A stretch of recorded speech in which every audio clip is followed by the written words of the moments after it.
Hi, I'm Joshua Kizito, a researcher on African culture. Today we're going to look at indigenous societies, their norms, behaviors, rituals, practices, as a reflection to their proximity with God.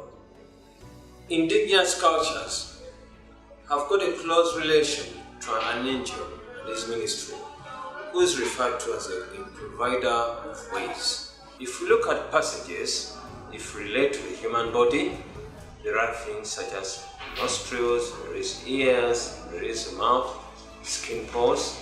If we also relate to the earth, there are valleys and basins through which water flows. If you look at volcanoes, where magma or lava erupts.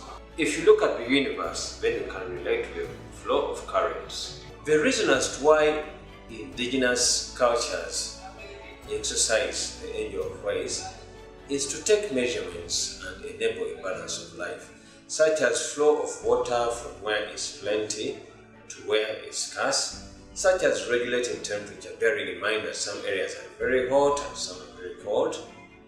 So the balance in between provides or enables life. And therefore, the work of the angel of provider of ways is to scan and give directions in order to enable other ministries to implement work where it was needed.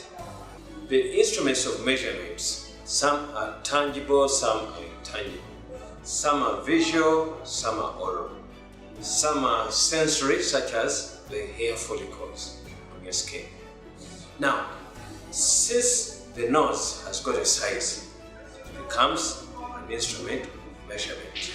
And since the eyes have got a size, they become an instrument of measurement. Their hair follicles in your skin, those act as masts, as fillers. As such, they become instruments of measurement. Whereas the intangible, invisible masts also become instruments of measurements. Among the different clouds, there is a cloud called cirrostratus. That cloud is the one that gives motion to other clouds by giving it a push energy. So it becomes an instrument of measurement because of the amount of force it applies to give movement to other clouds. Whereas there is that cloud, there is also another cloud which is called the stratus, which also carries information from one invisible mast to the other invisible mast.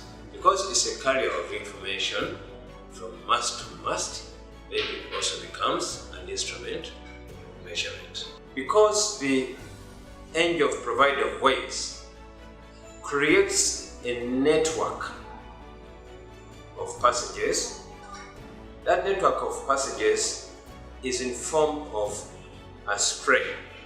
As a result, scientifically, that angel, the provider of ways, is referred to as a spray angel. Whenever you see lightning in specific areas before an activity, you know that the spray angel is trying to take measurements whether it's the right place where activity is required, such as rain, such as hailstorms, such as earthquakes. Whenever you see a rainbow, like on a lake basin, on a rainbow, on an ocean, then the ray angel is trying to ascertain information of that particular area before any activity can be conducted. The earth and whatever is on it needs a regular consumption of energy.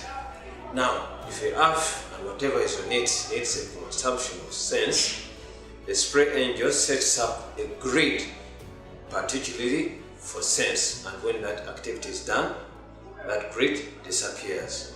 When the earth needs a consumption for air, the spray angel sets up a grid for consumption of air. Once that activity is done, then the grid also disappears. Let's take an angel. If an angel is carrying a message from, let's say, eternity onto planet Earth, or even any given planet, it comes in form of a ray, optical ray. When it gets onto planet Earth, or that given planet, then it transforms into an image. All that is work of a spray angel.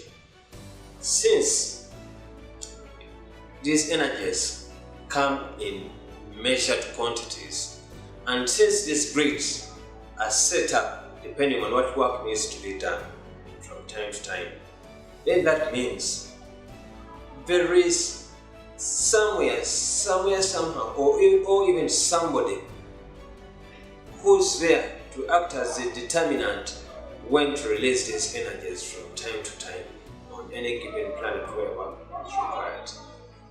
If it's the case that God is only who is responsible, then that means that God has got a claim on science.